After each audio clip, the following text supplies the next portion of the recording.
Ya estamos al aire. ¿Cómo estás, mi querido Javier Chávez Atasca? Gusto ¿Cómo te ha ido? saludarte. ¿Cómo va en mi oficina? Pues muy bien, muy buenos libros. Sí, ¿verdad? Estos libros me los regaló en Rosa Valencia. Dice que me los prestó, pero yo no sé si se los vaya a devolver. Dicen que el que presta un libro comete un error, pero más lo comete el que lo devuelve, ¿no? Sí, la verdad es una joya. Todos estos libros son buenísimos. Sí. Y aquí tengo la foto de mis hijos cuando estaban chiquititos. Muy Una personal, ¿no? Sí. Recuerdos. Esta es mi oficina. Tengo un Sí. proyecto aquí en esta oficina. Quiero hacer un programa de análisis yo solo, hablando de los temas obviamente que nos acontece en Quintana Roo y en México, pero un análisis así de no más de 10 minutos, o sea, rápido. Muy concreto. Muy concreto. Temas sobran, tú lo sabes. Muchos temas sobran y creo que se puede hacer, puede ser una aportación más de nuestro trabajo periodístico hacia los quintanarroenses, ¿no? Y sobre todo que hay mucha oferta, pero se tiene que sobresalir en calidad, ¿no? Sí. Yo creo que hay contados medios, contadas propuestas periodísticas que valen la pena y hay que apostarle por la calidad, por la originalidad, por los buenos contenidos. Y la inmediatez también. Sí. La inmediatez, porque hemos visto algunos temas que surgen y que empiezan a ser tendencia hasta dentro de una semana o a 15 días, ¿no? Y dices, pero ¿por qué los dejaron pasar? Y se han vuelto tendencia inmediata temas como lo del extranjero que insultó a unos muchachos en Felipe Carrillo Puerto, porque tenía la concesión de las canchas de tenis otorgada por el Consejo del Deporte Municipal de Felipe Carrillo Puerto, y donde le hicieron creer que por tener en la concesión, pues él era el dueño del lugar. Sí, el dueño absoluto. El dueño absoluto. Y parece ser que este grupo de muchachos, tengo entendido que son estudiantes, lo incomodaban. A él no le agradaban tenerlos ahí cerca, estos muchachos, y los había corrido ya anteriormente. Pero, ya tengo que pagar tenis. Sí. Pero, pues ellos finalmente como chavos, pues no le hacían caso, se reían y lo hartaron. Y llegaron al hartazgo y cometió él un delito. Y sobre todo en estos tiempos en los que cuando hay video, algo se viraliza, sí, incomoda y provoca una reacción en las altas esferas, ¿no? Estaba yo viendo el caso del tipo que lanzó un caso sí, también. con aceite hirviendo, o sea, estaban preparando ahí los chicharrones y avienta un No, Pemex. iban apenas a meter los chicharrones. Pero ya estaba en su punto. Ya estaba el aceite, la manteca ya estaba en su punto. Parece que este muchacho, este señor, pues se ve joven de alguna forma. Creo que fue a extorsionar al dueño de la chicharronería. Sí, con arma. Sale enojado, están dos perros y agarra al primero y lo mete a la cazuela. Menos mal que no había un bebé ahí, ¿no? Un niño. Menos mal. También lo avienta al caso. Pero esas son las noticias que de inmediato corren, que se vuelven tendencia, que impactan a la sociedad. Y hay otro tipo de noticias que están entrelazadas con un daño incluso más grave para la sociedad porque representan nuestro patrimonio, nuestros impuestos y que no surgen tan fácilmente. O sea, vamos a un ejemplo, ¿no?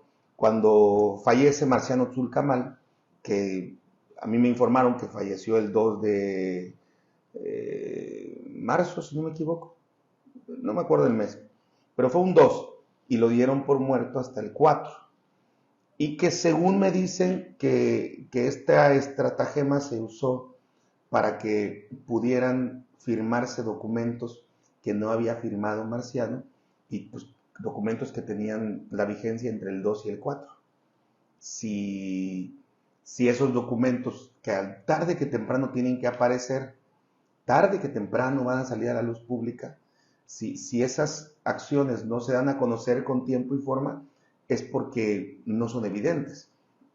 y a la gente se le hace muy sencillo consumir el tipo de noticias como la que estamos comentando. Hay una avalancha de temas, ¿no? O sea, en el plano de la colonia, en el plano estatal, municipal, nacional, y que van quedando sepultados por el nuevo escándalo.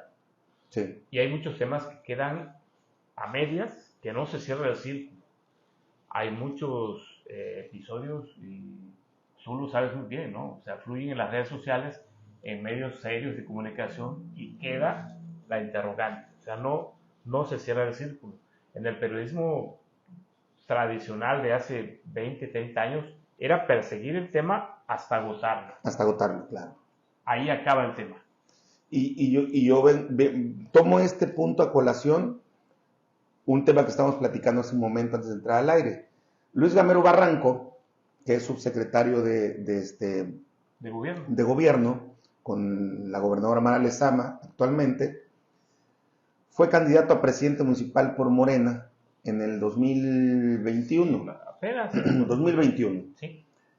Él, aparentemente en una maniobra que fue considerada como violencia de género contra la actual alcaldesa Yensuni Martínez, que había sido síndico y que era candidata a síndico con Gamero, a él lo bajan del caballo, como se dice coloquialmente, le quitan la candidatura, se le dan a Yensuni por violencia política de género, es decir, por violentar los derechos de una mujer de una manera que se veía que era tácitamente deliberada. Y obviamente está en una lista de violentadores en la cual no se puede salir tan fácilmente, tiene que cumplirse algún plazo, ¿no? Entonces, hace unos días, Gamero solicita al IECRO en un cuestionario la forma de cómo poder ser sacado de esta lista porque tiene aspiraciones políticas de representación proporcional, perdón, de representación popular. Sí. Y el IECRO ayer emitió un comunicado donde obviamente le niega esa posibilidad, ¿no? ¿Cómo es posible que Luis Gamero Barranco no la haya podido librar? Y un Isaac Janix, que se presentó un video donde incluso hay versiones que dicen que él lo hizo a propósito porque se vendió su elección para favorecer el voto hacia Mara Lezama, vestir a Mara como víctima en esta reelección precisamente del 2021, y fue acusado de violencia política de género. No le retiraron la candidatura, no solamente no le retiraron, a pesar de que entró a la lista, él llegó hasta el final, apareció en la boleta, fue a votar. Pero lo más curioso es que a los 4 meses lo quitan de la lista. A los 4 meses. Y a los 10 meses, 8 meses aproximadamente, sí, como 8 meses, es candidato a diputado. Sí, son 2 varas para el mismo delito, ¿no? Para la misma situación. En el caso de Isaac Yáñez, por supuesto, el caso de José Alberto Alonso Bando con Candy Ayuso, ¿no? ¿Sí? Cuando arremeten contra Judith Rodríguez Villanueva, la que diputada había abandonado la bancada del PRI en el Congreso local en la anterior legislatura para pasarse al verde, ¿no? En el caso de Luis Gamero Barranco fue más doloroso para él porque acababa de participar en un debate en el sistema quintanarroense de comunicación social. Sí. Había dicho, voy a ganar, y voy a ganarles ampliamente de calle. O sea, lo había reiterado en ese momento cuando estaba surgiendo ya la información de que lo habían bajado del caballo. Sí. Sale del sistema ya con el rostro desencajado, la información había fluido y pues queda como candidata Yensuni Martínez Hernández, aunque él apareció todavía en la boleta, ya no dio tiempo de cambiar, no dio tiempo de quitar su nombre. No, pero obviamente el voto fue para Morena. Sí. De ese tamaño el poder de Morena en esa elección, ¿no? Y cómo no trascienden la información tan fácilmente. A eso me refería. Los aparatos de comunicación social del Estado, y cuando me refiero de Estado me refiero a todas las instituciones de gobierno y cogobierno y descentralizadas, pero que tienen que ver con una misma función, deberían por ley estar obligadas a ser eficaces, eficientes y puntuales. No existe una ley donde obligue a, por ejemplo, al IECRO en este caso, que haya sesionado por algo tan importante para el Estado y que lo divulguen todos los medios de comunicación. Ellos se conforman con mandarte un boletín a tu correo electrónico y si tú quieres lo difundes, ¿sí? Y si no, no. Y debería haber una obligatoriedad.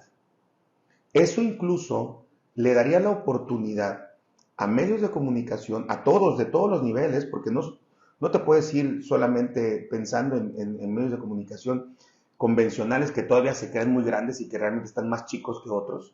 No te puedes pensar en eso y decir, como antes se decía, se tiene que divulgar en medios de comunicaciones de mayor circulación. Ya no existe eso. Sí, así como... No se ha cambiado esa ley con esa frase o ese párrafo. Sí. Y se tiene que cambiar. ¿Por qué?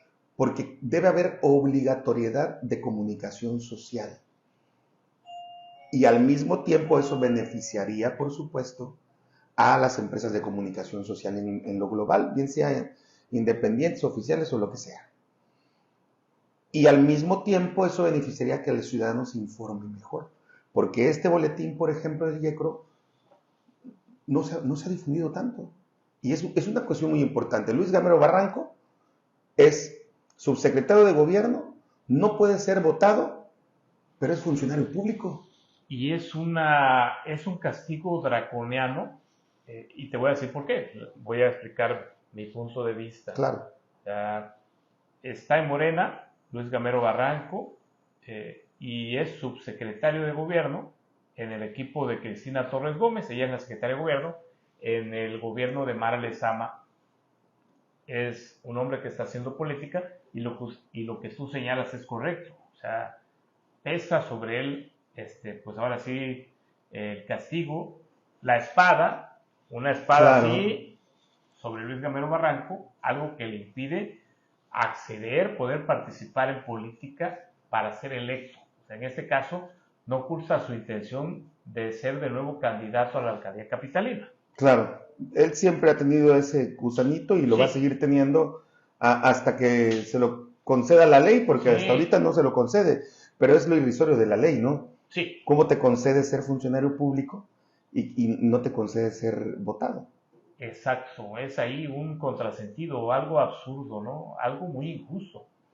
Y hablando del otro tema de cómo, por ejemplo, hay dos raseros, hay dos varas para los mismos casos. Carlos Joaquín no cumplía con la ley para ser candidato del PRI a la alcaldía de Solidaridad en los tiempos de Félix González Canto.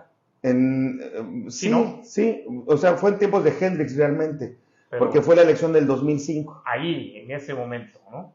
Cuando empezaba Félix, ¿no? Félix era candidato a gobernador y Carlos Joaquín fue candidato a presidente municipal. No cumplía con la residencia o vecindad. Y sin embargo, lo dejaron pasar. Chanito Toledo, José Luis Toledo Medina, cuando quiso ser candidato a la alcaldía de Cancún en Benito Juárez. Claro. Y para quitarle un rival incómodo a Mara Lezama, porque ella iba en esa elección, fue la de 2018, ¿no? La primera. Sí. Le quitan al Chanito Toledo, él tenía su credencial con la dirección de Playa del Carmen. Sí, primero y después la cambió para Cancún. La cambió para Cancún. O sea, y ahí es cuando se notan los diferentes criterios. Es que en el caso de Chanito fue un error de cálculo de él, porque él siempre soñó con ser presidente municipal de Solidaridad ahí, de Playa del Carmen. Su bastión. Pero él tenía muchos años viviendo en Cancún. Sí. Muchos años. Se casó incluso con una cancunense, la hija de don Abelardo Vara, que por cierto ya se divorciaron hace mucho tiempo también. Sí, se casó con ella, tuvo hijas, él vivía en Cancún, pero el problema está que como tenía su corazón en Playa, no cambiaba su credencial de elector. Sí. Ahora, él cuando vislumbra que en Playa no puede ser y que puede ser en Cancún, cambia su credencial de elector hacia el municipio de Benito Juárez. No se supo conducir legalmente para poder amparar su derecho de residencia. Sí. Porque sí era residente por más de 2 años, como lo marca la ley. Cumplía con el requisito. Cumplía con el requisito, pero el hecho de cambiar a unos meses la credencial de Solidaridad a Benito Juárez, Pero, le cancelaron ese derecho. vamos a suponer que la candidata en lugar de Chanito Toledo hubiese sido Lili Campos. Te apuesto que La dejan, pues, porque iba a perder. todos los astros se alinean a su favor, pero la hubieran dejado competir. Claro, claro. O sea, ahí finalmente... Sí, el punto es que yo siempre recuerdo esta elección porque fue una elección muy atípica y muy irrisoria al mismo tiempo. El PRD primero lanza como su principal candidato o aspirante a la candidatura a José Luis Toledo Medina. Después, al ver que no podía ser él por estas cuitas legales, sí, las triquiñuelas, sacan a un clon, un José Luis Toledo. El falso Chanito. El falso Chanito. Que quién sabe dónde ande, ¿no? José Luis Toledo Acosta, pues ya salió de la regiduría, él ya en el 2021 terminó como regidor. Sí. Pero hubo un recurso legal que le favorece a Chano y vuelven a subir al caballo a Chano. Ah, se ocurrió. Y luego, porque iba la alianza PAN-PRD, si no me equivoco, ponen a Eloy Peniche. Eloy, claro. Y el pobre Eloy al poco tiempo, pero ya casi al día de la elección, le lo quitan y ponen a José Luis Acosta. Porque José Luis Acosta tenía derechos electorales que se los estaban violentando al momento de que él había sido ya nombrado candidato y de pronto lo quitan y ponen a otro. Sí. Entonces, un carnaval, ¿no? Un circo, un carnaval que fue irrisorio y que además habla de cómo las instituciones y las leyes son manipuladas de forma tan arbitraria y que de alguna forma u otra nosotros tenemos la responsabilidad de explicárselo a los electores, de desnudar a los políticos y de hacer notar que no puede haber impunidad o absoluta impunidad en Quintana Roo. Digo, tampoco pues, somos como que los servidores de la nación, ¿no? Para poder hacer todo. Los siervos de la nación. Los siervos de la nación. Y en el caso de Luis Gamero, es de dominio público que forma parte del equipo de la senadora Maribel Villegas Canché. Yo no sé si todavía siga formando parte. Sí. Yo sé que son amigos, pero él se decantó mucho por la gobernadora Mara Lezama desde que Maribel se fusionó con Mara y le mostró todo su cariño y apego. Lo que yo sí he visto es que la gobernadora Mara Lezama juega un papel de maternal, vénganse todos hacia mí, huérfanos y no huérfanos. O sea, algunos que no tienen madre, ¿o qué? Exacto. Sí, huérfanos. Sí, por en eso. En el buen sentido. Sí, en el buen sentido. Sí. Pero hay otros, un grupo muy selecto de ella. Tengo entendido que este grupo es un grupo muy fuerte, que son los que deciden también muchas cosas, que están entremezclados entre Verde, Morena, PRI, PAN, PRD y de todo, hay de todo, y que estos son los que se encargan de hacer la operación para hacer a un lado a los que no les parece, para desarticular cualquier intentona de crecer políticamente en Quintana Roo. Una especie de nomenclatura. Así es. Y tú, gobernadora, tú síguele dando cariño, yo le doy nalgadas y tú lo talqueas. Ese juego perverso.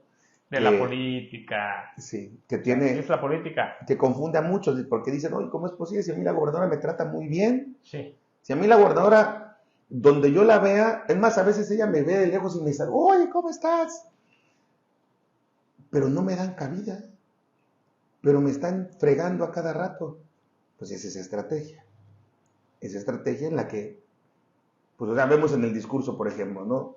Yo soy comunicadora, soy periodista, yo entiendo los medios de comunicación, pero ¿cómo está el gremio en Quintana Roo? Pues es O una sea, situación interesante. eso es lo que te vislumbra y lo que precisamente nosotros tenemos que observar y tenemos que dar a conocer. Yo decía ayer en un programa que tuve con Román Trejo y Gonzalo Hermosillo, creo que uno de los pilares, me refiero a programas personales, reales de Mara Lezama, son estas brigadas de salud que inauguró en la comunidad de Chumpón. Sí, allá en la zona Maya. Con 42 trailers de atención médica especializada para las comunidades rurales, pueblos incurvencinos y algunas zonas, colonias conurbadas. Pero no vemos hasta ahorita testimonios de que estén trabajando, de que lo estén haciendo, de que estén realmente atendiendo. ¿A dónde están esos 42 trailers? ¿Por qué, si el proyecto es tan bueno, tan interesante, que podría ser considerado por la gente, por nosotros, por todos los ciudadanos, como un acto de sensibilidad humana de la gobernadora, ¿por qué no se está difundiendo testimonios de todo eso? Hay una mala comunicación social o nula comunicación social para aspectos trascendentales como este. Sí, yo recuerdo una imagen en la que Mara Lezama con su equipo del DIF visitan a un chetumaleño de una colonia cercana. Y todo muy bien. El asunto es que la ayuda prometida No llegó. no le llegó al señor, un pescador chetumaleño. O sea, es un señor que está a cargo ahí de sus nietos. O sea, un drama muy doloroso de esta familia. Se le murió la esposa, en fin. Necesita la ayuda y la foto, pues muy bien. Pero Claro. la foto la aprovechó nada más Mara Lezama. Y no le dio ningún beneficio al señor pescador que no había pedido la presencia de ella. O sea, ella llegó a la colonia y lo vio y entró. Ahora, no puede ser previsible que tenga un secretario del bienestar que esté utilizando los programas sociales para hacer campaña. Y aquí nos lo dijo el lunes Julián Ricalde Magaña, el diputado, ¿te acuerdas? Claro. Dijo que no estaban de acuerdo con eso y que en su momento iba a haber denuncias. ¿Por qué esperarse a las denuncias? ¿Por qué no la gobernadora frena esos actos anticipados de campaña que le pueden perjudicar a ella? ¿Y por qué manchar con actos anticipados de campaña programas sociales que son su imagen? Ahora, aquí es muy importante, hablando de Pablo Bustamante Beltrán, es inaceptable políticamente que el muchachito del verde ecologista esté concentrado en Cancún. O sea, tienes 11 hijos. O sea, 11 municipios. Hablando de 11 municipios y te concentras en Cancún porque ahí está su objetivo, su ambición concentrada. Quizá quiera ser candidato a la alcaldía de Benito Juárez en Cancún, quizá vaya por una senaduría, una diputación, qué sé yo. Pero lo que sí está haciendo es proselitismo, para meterse de lleno en la contienda. Válido o no válido, lo que no se vale es que utilice un recurso, este año más de 900 millones de pesos del presupuesto de la Secretaría de Bienestar para promoción personal, porque está en campaña descarada. Totalmente. ¿Sí? Y como él, otros verdes más, en Puerto Morelos, Carlos Fonseca, en Isla Mujeres, Renan Sánchez Tajonar, ¿Sí? y así podemos decir de muchos más. Pero bueno, esa es nuestra responsabilidad, dar a conocer información que no se filtra, me refiero a filtra a la ciudadanía directamente, que no se ve, pero que se tiene que ver. O sea, aspectos como este de Luis Gamero Barranco, pues a lo mejor pareciera que es un asunto personal de él, pero no, tiene que ver con las instituciones, con la ley electoral y por supuesto con la justicia. Aquí hay algo muy importante, deteniéndose en el caso de Luis Gamero Barranco, por segunda ocasión fue candidato a la alcaldía. La primera fue en 2002, cuando fue candidato del PAN, compitiendo contra Eduardo Espinosa Buchapque, un breve antecedente, ¿no? Ganó a Buchapque. Pero creo que se debe revisar este castigo y retirarlo, porque se utiliza para eliminar adversarios políticos. es más práctico que ofrezca disculpas a Yensuli Martínez y que ella diga, ya quedó resuelto, ¿no? Ya amor y paz, ya Sí. quedó aclarada la situación, ya me ofreció disculpas, y a que lo tengan en la lista de violentadores, ¿no? En una lista de lo propio, ¿no? Lo que pasa es que, Javier, tú has de saber esto también.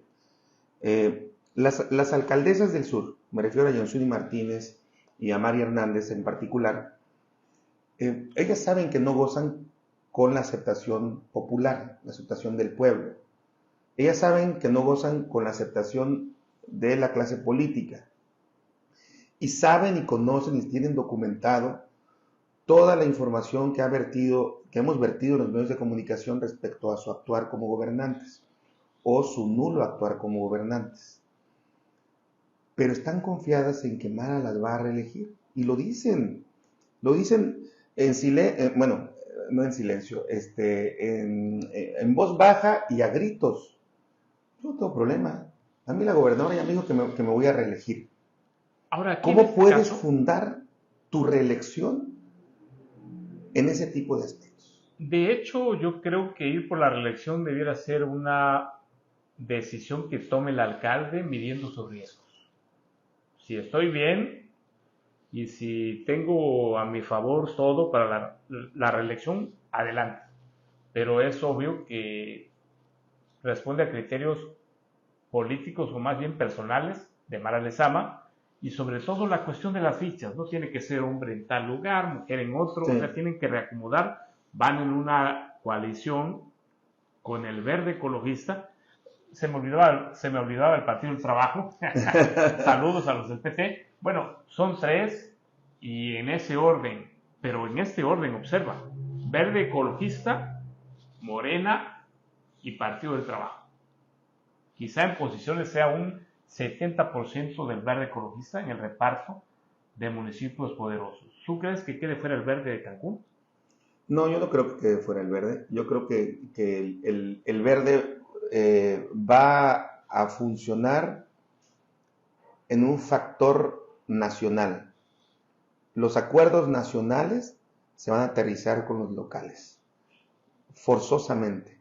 Y si el candidato del verde sigue siendo el de la alianza con Morena, tal vez se conserve lo mismo en Quintana Roo. Pero si no, entonces el verde va a buscar otras alianzas. Sí. Porque ya le cumplieron a Andrés Manuel y Andrés Manuel ya les cumplió a ellos. Y ellos ya cobraron fuerza en muchos estados en los que prácticamente estaban desaparecidos y en otros en los que estaban sometidos. En Quintana Roo tenían pues luz verde para muchas cosas, valga la expresión, pero no gobernaban ellos, gobernaban los priistas. Sí, pero así fueron Y, fortaleciéndose. y tuvieron alianzas quizás con Carlos Joaquín, pero no gobernaban ellos, gobernaba Carlos Joaquín.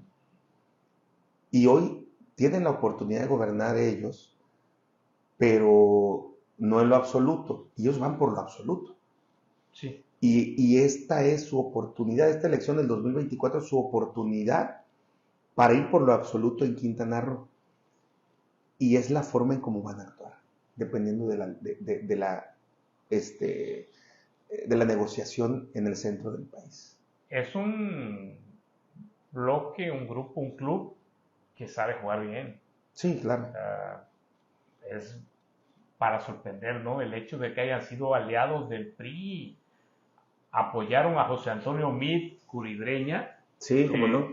candidato priista, entre comillas, bueno, al menos lo postuló el PRI en la elección de 2018, pero fueron sus aliados, los del Verde Ecologista. Sí. Mencióname a todos los verdes, 100% seguro que votaron por José Antonio Meade. Es obvio. Sí, sí, sí. Cristina Torres Gómez votó por Ricardo Anaya, ¿no? Hay hasta foto de ella con Ricardo Anaya. Bueno. O sea, y un bloque ahí de los que no votaron por López Obrador y que ahora están en esta gran coalición, en esta gran alianza. Sí, claro. Por cierto que, ya que hablamos hace ratito del secretario del Bienestar, Pablo Bustamante, no hay que dejar de lado que Pablo Bustamante, ante esta estratagema que se usó para que Mara Lezama llegara a ser presidenta municipal en el 2018. Allanarle el camino. Él fue uno de los instrumentos del Verde para precisamente allanarle el camino a Mara. El Partido Verde no hizo alianza con el PRI, hizo alianza con el PRI en el 2018 con Pablo Bustamante, precisamente, bajando de la candidatura a Mario Machuca, el dirigente estatal de la CROC. Sí, exacto. Entonces, hay muchos entrelazamientos ahí muy interesantes que hay que darle, obviamente, más continuidad y más fondo para poder explicárselo a nuestro auditorio. Esta yo creo que va a ser una de varias de las conversaciones que tendremos, mi querido Javier, y hay que seguir observando. Sí, hay muchos escenarios, digamos, hay una foto satelital y se están moviendo, ¿no? Se está actualizando continuamente, ¿no?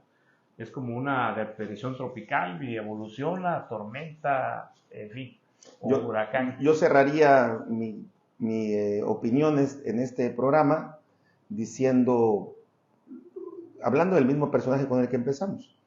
Luis Gamero Barranco es frenado para ser opositor de Yenzuni porque quizás sea el único que podría ganarle una elección en Otompe Blanco, en Chetumal.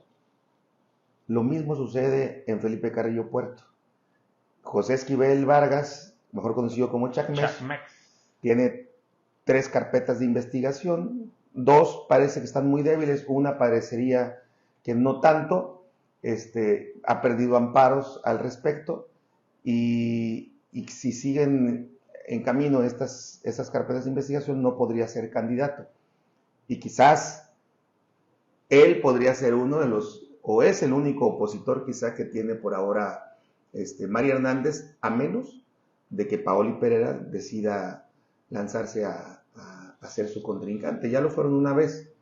El problema es que cuando fueron opositoras, ellas dos, hablo del 2021, Chacmex decantó por Mari, hizo la diferencia. Inclinó la balanza. Si ahora Paoli decidiera hacer y Chacmex decide por Paoli, a lo mejor ahora podría recuperar Paoli el poder que algún día tuvo, porque fue presidenta municipal 2016-2018. Sí, porque siento que es engañoso, en el caso de Carrillo Puerto, la fortaleza de Mari Hernández, ¿no? Tú podrías decir, por ejemplo, en la pasada elección, en el choque por solidaridad, se reelige Laura Beristain Navarrete, ¿no? Porque va por la 4T y ya viste que no fue así, ¿no? Claro. O sea, una encuesta, una tendencia, la imagen del presidente López Obrador no se traduce necesariamente en un respaldo a un candidato, que sí influye mucho, claro que sí, eso está fuera de toda duda, pero finalmente hay factores domésticos, factores locales que pueden influir, ¿no? O sea, un grupo de exalcaldes del PRI o de otra fuerza política que se unan e impulsen otra opción, por ejemplo. Sin duda. Muchas gracias por venir aquí a mi oficina de Chetumal TV, mi querido Javier Chávez Atasca, periodista muy connotado, presidente de una asociación que defiende los derechos de los periodistas en Quintana Roo principalmente, y pues qué decir, un periodista muy reconocido. Un servidor, Jonathan Estrada, presidente del Grupo Contrapunto, Cancún Channel, Contrapunto Noticias, desde Chetumal TV, Chetumal, Quintana Roo, para todos ustedes. Hasta luego, Javi. Hasta luego.